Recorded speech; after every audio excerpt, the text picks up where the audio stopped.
Welcome to our channel. இன்னைக்கு நம்ம என்ன ரெசிபி பார்க்க போறோம்னா இனிப்பு பூர்ண கொழுக்கட்டை பார்க்கலாமா?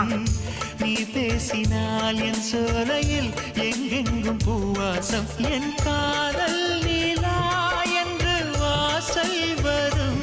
அந்த நாள் வந்து நான் என்னில் சுவாசம் வரும். என் அன்பே என் அன்பே, மேகமாய் வந்து போகிறேன், வெண்ணிலா உன்னை தேடினேன். மேகமாய் வந்து போகிறேன், வெண்ணிலா உன்னை தேடினேன். யாரிடம் தூது சொல்வது என்று நான் உன்னை சேர்வது. இந்த வீடியோ உங்களுக்கு பிடிச்சதுன்னா லைக் பண்ணுங்க, ஷேர் பண்ணுங்க, சப்ஸ்கிரைப் பண்ணுங்க. இந்த ரெசிபி உங்களுக்கு பிடிச்சதுன்னா கமெண்ட் பண்ணுங்க. நெக்ஸ்ட் வீடியோல பார்க்கலாம்.